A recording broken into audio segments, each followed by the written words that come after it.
Hello everyone. Very quickly, I'll be walking us through the course PAD371, Public Personnel Management. Before we go into details, I would like to prepare our mind towards some certain things. What we are doing here today is more of point building. I'm not going into details. We're just going to pick points, break them down for your own personal development. With this being said, what is public personnel? Public personnel management is a branch of public management. As we generally know that anything public has to do with the government. Anything public has to do with the government. So the heading of the course itself, public personnel management, speaks more about how governments manage personnel, what it entails in government managing its personnel. With this being said, let's hop right straight into the material as we see a lot of things and processes, method and approaches applied by the government in managing its personnel.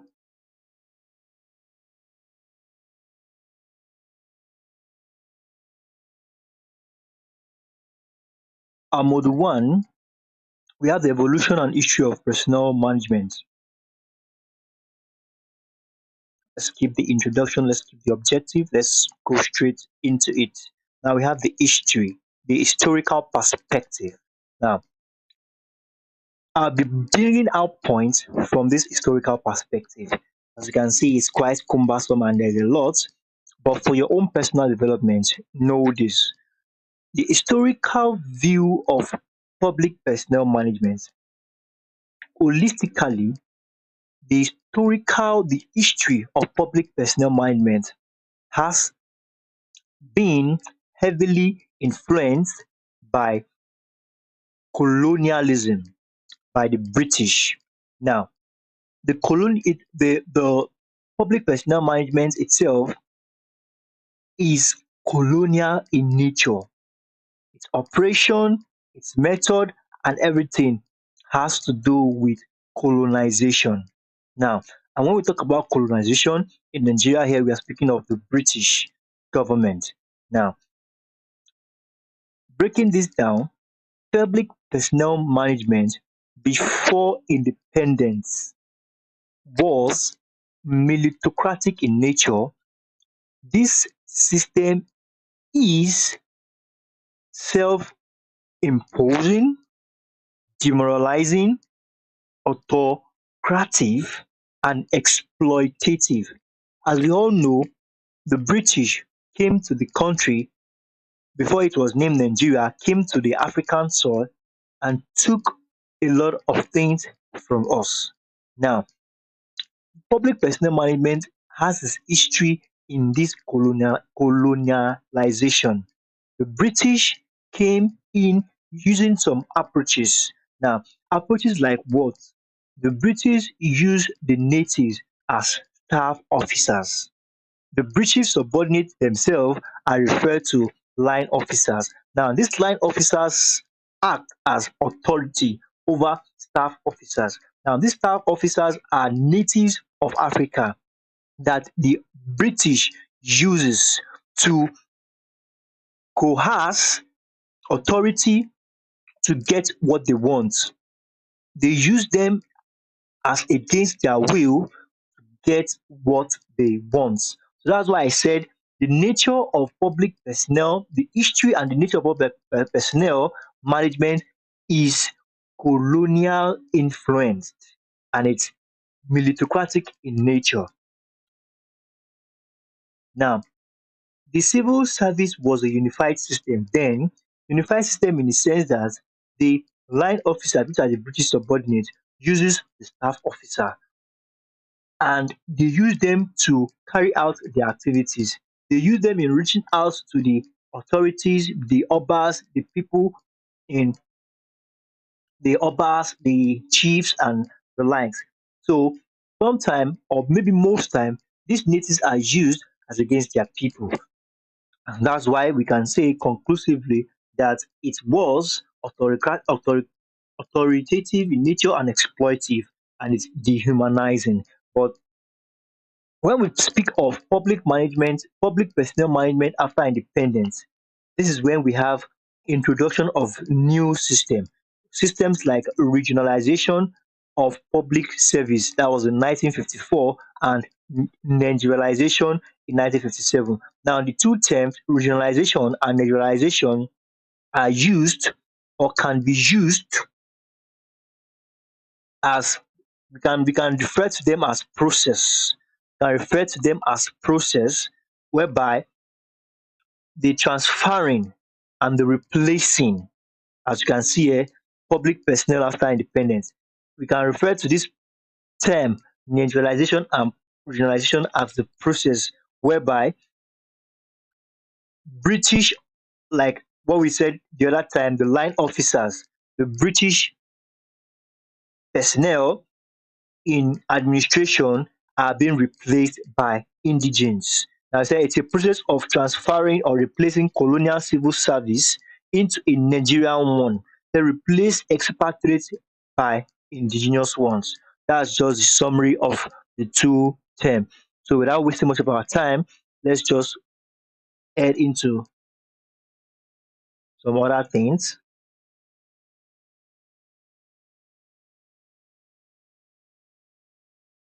We have meaning of public personnel. So we have meaning of public personnel. Now, before we speak of meaning of before we speak of public personnel management, we have to speak of what public personnel or public management itself means. Public management can is public management. We have to speak about public management definitely because the public personnel management. It's a combination of three terms. We have public personnel and management. So as we have here, we have meaning of public personnel management. Say, we will define management and public institution the meaning of public before the meaning of public personnel management. So we say public service institutes, according to some scholars, but to the public, public service institute refers to institution of government and its agencies or organization established, finance, control, and management by government. In a nutshell, public service institutions. Now, speaking about public institutions now, they are institutions established by the government, owned and controlled, financed by the government and managed for what reason? To provide public goods and services. So with that being said, we'll talk about what public personnel management is now. Public personnel management can be defined as a body responsible for managing and administering people for service. Public personnel management is defined by so many scholars, but we will be defining public personnel management as a body responsible for managing and administering people for service, also responsible for providing psychological need, material need, create enabling work environment and sustaining healthy ecosystem. So with that being said, let's head straight right into it. So now we have general principles of public personnel management. So what are the general principles of public personnel management? So we have principles, we have meritocracy, we have democracy, we have motivation, now these are the principles. You can take your time to develop these principles, but just to glance through them, principle of meritocracy. This has to do with merit. Principle of public personnel management has to do with merit. Promotions, and the likes has to do with merit. Recruitment has to do with merit. Promotion has to do with merit. Appraisal has to be based on merit, not influenced by ethnicity, religion, or godfatherism. So we have principle of democracy. We have, democracy speaks about openness and accountability. It's also a principle, in a system whereby the government is dealing with its own management, with its own personnel. There has to be principle of democracy in the sense that everything has to be done openly and with accountability. A principle of motivation, motivation has to do with what the personnel, government personnel should be motivated and should be made happy on the job. And we have a lot of principles, accountability, principle of public relations. They are actually very self-explanatory. Principle of flexibility in nature of their work. principle of expect the core, the principle whereby there has to be a team spirit in order to achieve management goal. There has to be a team spirit and the like. So we have principle of leadership, principle of education and training, and that sums that up. So we are heading for performance appraisal in public service. So we have, what is the performer appraiser? Performer appraiser is a key responsibility among other responsibility of public personnel management. Now, so what's performance appraiser? Performance appraiser simply means to evaluate the performance of a manager or a superior, evaluating the performance of his subordinate. Now, when we talk about evaluating, now this evaluating could mean evaluating his character, evaluating his attitude and past performance contribution on the job. Let me say that again. Performance appraisal means it's a defined as a process whereby a superior evaluates his subordinate, evaluating in the sense that evaluating the character, the attitude and past performance of his subordinate on the job. I believe with that, I believe that is clear enough. So now we have the objectives of performance appraisal. Basically, why do we have to appraise? No, we appraise in order to find out, determine the good reward of performance. Now, determine reward, like reward good for good performance, there should be a reward. So these are one of the objectives so that they can, people that are doing well on the job, they have to be rewarded. Now we need also, it helps to also identify the need for training. When performance is being done, management are opened, their management will discover some lapses and things to develop. So it helps to identify need for training. It helps identify who is due for promotion. It helps to identify who is to be changed or transferred from a particular position. With that being said, let's go straight into ethics of appraisal. Now, when we talk about ethics, generally ethics simply means rules guiding something. Ethics of eating, ethics of driving, rules guiding something. So, the rules guiding appraisal, those are the ethics. Now, so the person that is being appraised, like person who is going through under appraisal, what are his expectation? Things he should expect feedback, he should expect objectivity. Objectivity in the sense that his appraisal will be based on record, based on and feedback in the sense that he will get to know at the end of his appraisal, he will get to know updates. Now, the report has to also do with record. We have participation, we have access, we have constraints and likes, we have due process, we have security, we have equity. Appraisal has to be based on equity. Now, we have conclusion and we move on. So, we have recruitment. We are heading straight to recruitment. So, recruitment has also been defined by a lot of scholars and the likes. Now, recruitment by Omole Ibrahim, we are taking the definition of Omole Ibrahim, that it's a process that starts from getting an applicant interested in a job, who has shown enough interest in a job. Selection can be defined, recruitment, can be defined as a process of getting interested applicants who are interested enough, who have shown enough interest in a job, getting them. And this put up application. This process ends when an organization acknowledges it. Now, let me put this together. Now, recruitment can be defined as a process whereby an organization identifies applicants who are interested in a job, and this ends the moment the organization acknowledges their appointment, acknowledges their application. Now, for them to apply, definitely if they are interested in the job, they put up a letter and the organization responds to it, and recruitment end there. The moment the organization has responded to it and they are called upon, then that is when the interviewing starts. So recruitment has ended at that point. I hope we understand that. So now let's check out the limits. Okay, now let's go for the principles. We'll be looking at the principles. Okay, so let's look at the limits first.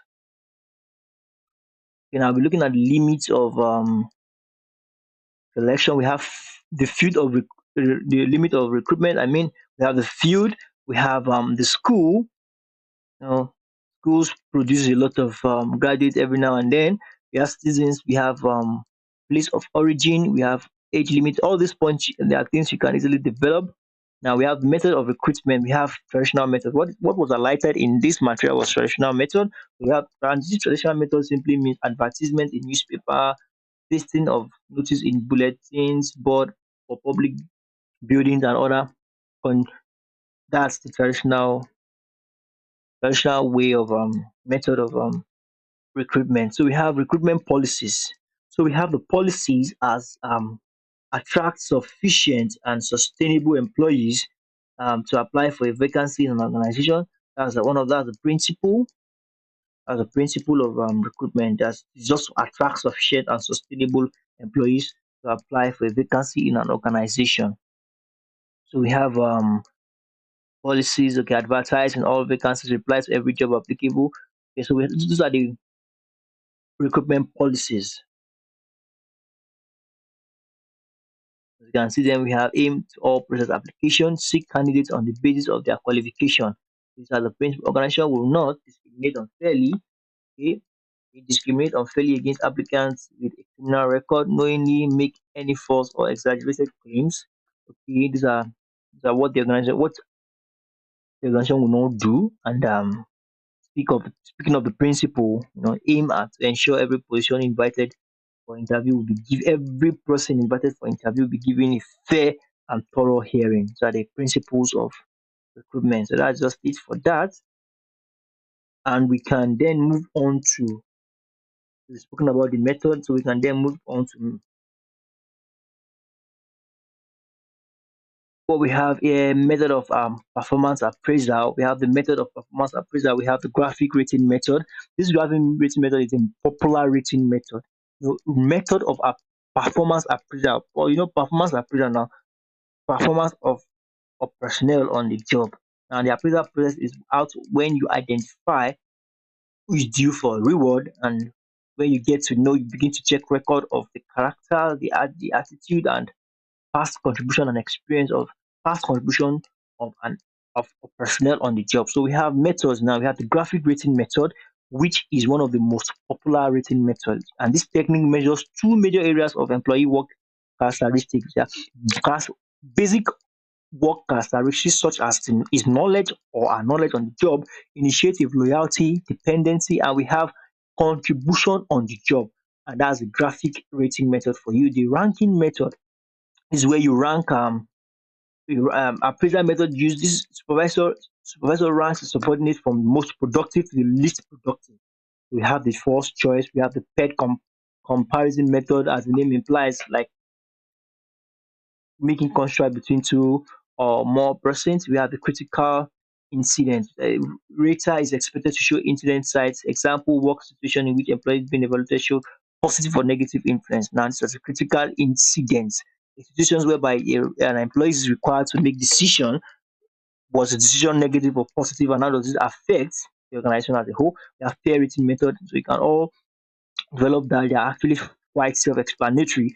So we have personal characteristics of appraisal. We have the loyalties and the personal characteristics of appraisal. Now all these things are interwoven. And imagine the personal characteristics: loyalty, persistence, tactfulness, leadership, dependability, personality, adaptability, and we have resourcefulness, and we have industriousness. Excuse me. We have creativity. We have enthusiasm. All these are required on the job. We have appearance. These are all personal characteristics. So those are the personal characteristics of appraisal. All these things should be made mention of when it comes to the personnel. Problems of performance rating. We have strictness or leniency, we have central tendency, and we have strictness or leniency. Somebody who is to rate an employee As somebody who is to rate, is to appraise, I mean, the person has to be careful not to be too strict or to be too lenient. You know, agency or recent behavior, we have subjective evaluation, we have pressure of time, not sharing results. So that is that for that. So we head on straight. All these are tables, and let's just ignore that. So we have here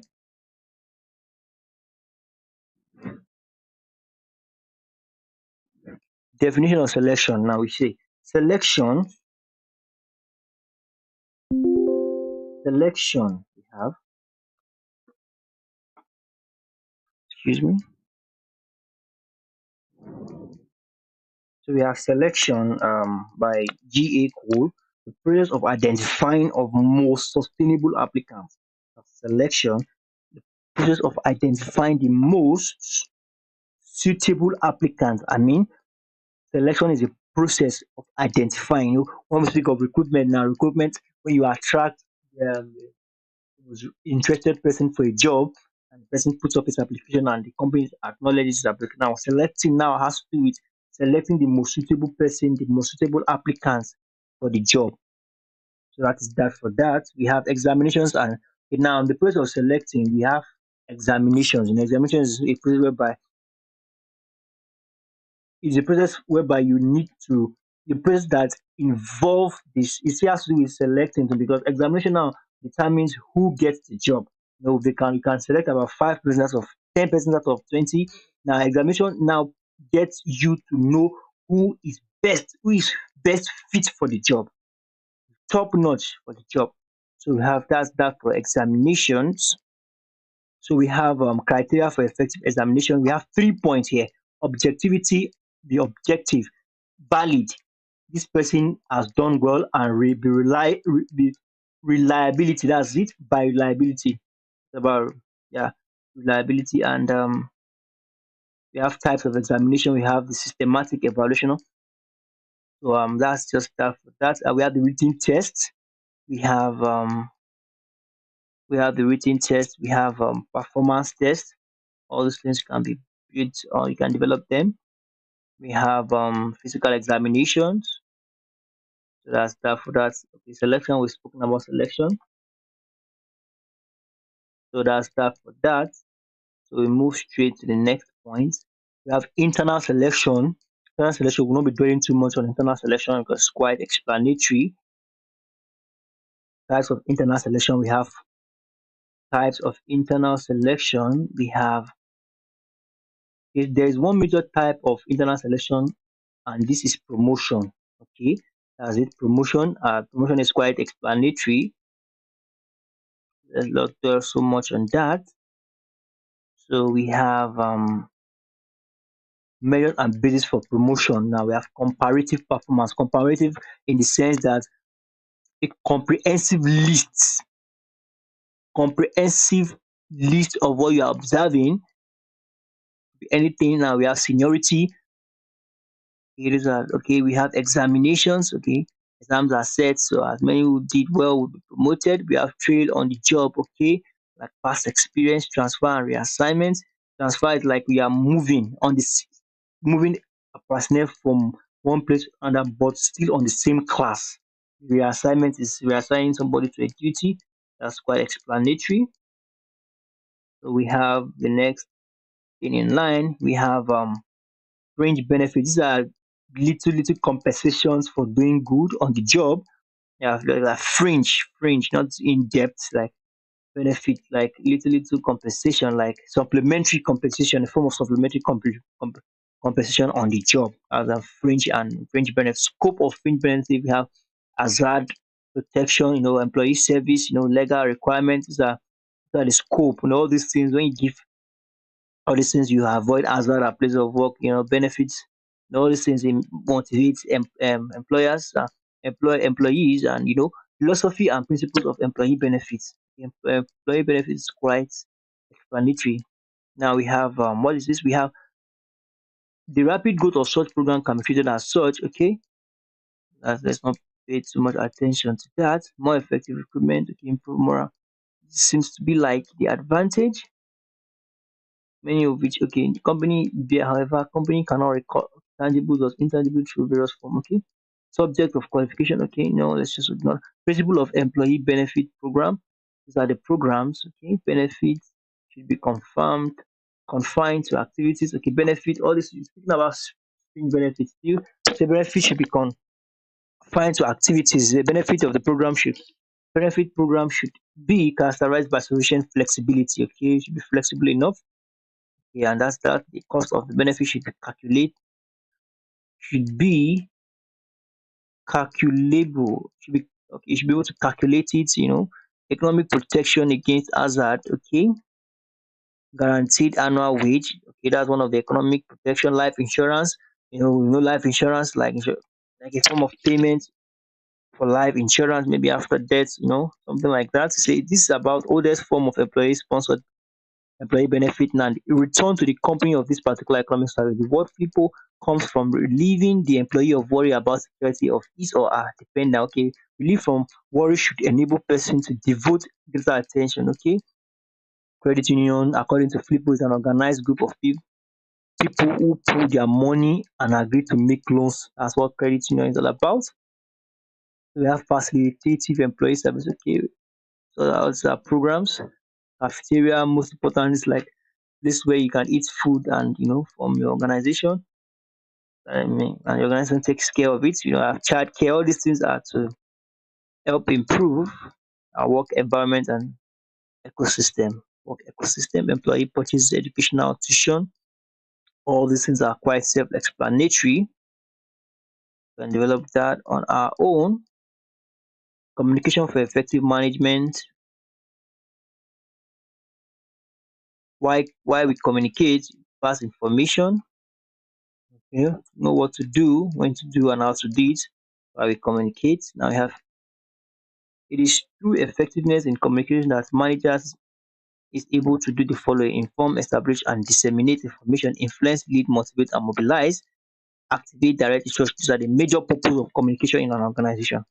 Now, how to understand communication process. Now, there are two processes for effective communication. We have the sender and we have the receiver. For effective communication, both the sender and the receiver has to accept to use an agreed mode to effect communication. That's how it works. So we have brief barriers of effective communication. We have technical and physical barriers.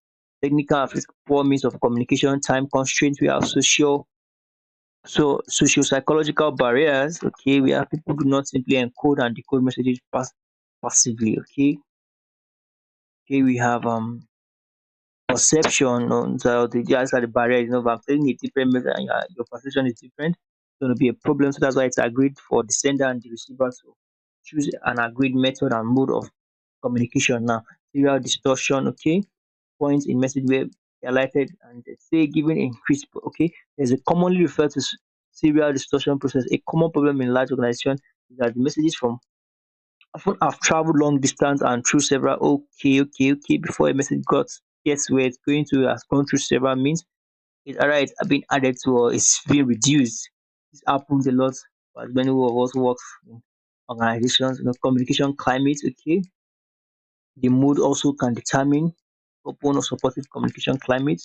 Okay, we have why is that communication climate often seems to flow more smoothly within groups of people other than others? Okay, we have communication climate is something that exists beyond people who work together in an organization. It reflects the skill and disposition that people bring to the work situation by their interaction. Okay, that has to be mood. Conducive communication climate has to be created, nurtured by the management. Communication has to be conducive, open, supportive climate. We have under it, we have descriptive response, we have solution oriented, we have hearing and forgiving response. Now this is under open conducive climate now. So we have that as that. Close communication. This has to do just judgment behavior, deceptive behavior, and non-caring. I think that's just the management not communicating with the subordinates. That behavior, and that's that for that. Very much I look forward to seeing other tutorials. Bye.